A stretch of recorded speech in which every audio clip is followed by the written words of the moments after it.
Објавен е тендерот за изведба на првата фаза од автопатот Скопје-Блаце. Според вице-премиерот Бујар Османи, во првата фаза од границата кон Скопје ќе се градат 2 километра, а со 27 милиони евра од инвестициската рамка за Западен Балкан ќе се градат преостанатите 11 километри.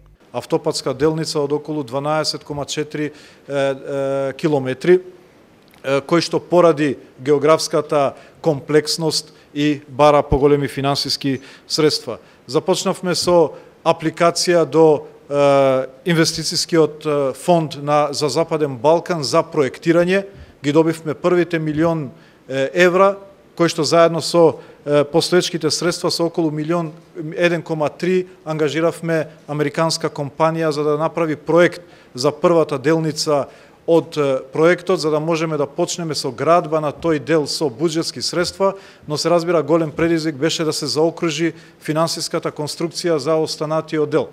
Аплициравме до истата инвестициска рамка на Западен Балкан и обезбедивме 28 милиони евра за оваа делница и аплициравме до ЕБРД за кредитна линија за да ја заокружиме целата финансиска конструкција. Истовремено, бидејќи ни остана еден дел од делницата, кој што не го покри ниту косовската страна, ниту нашата страна, а тоа е делот во ничија зона, односно помеѓу двата гранични премина, заедно со граничниот премин, па завчера на седница на влада одлучивме да средствата од ИПА за прекогранична соработка во вредност некаде до 8 милиони евра. Директорот на државни патишта Зоран Китанов посочи дека идниот автопат ќе биде граден по европски стандарди со 2 ленти за возење и една за принудно застанување во еден правец. Краен рок за достава на понудите ќе биде 4.9.2019.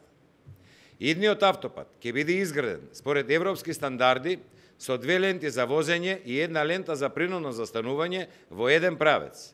Ширината на лентите за возење се по 3,5 метри, лентата за принудно застапување 2,75 метри. Односно, целосната широчина на асфалтниот коловоз во еден правец изнесува 10,25 метри.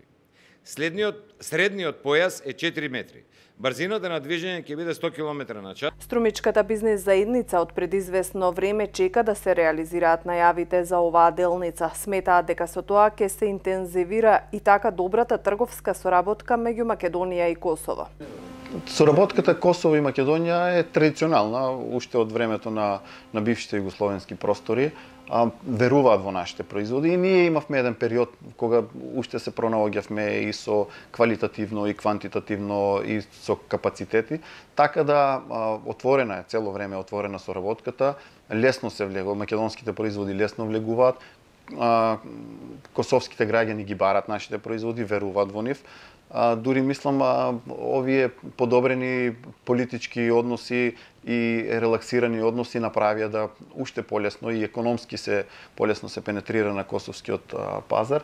Само во декември минатата година, според податоците на Царинската управа, извозот од Македонија во Косово е зголемен за 41% или на косовскиот пазар се извезени производи од околу 20 милиони долари.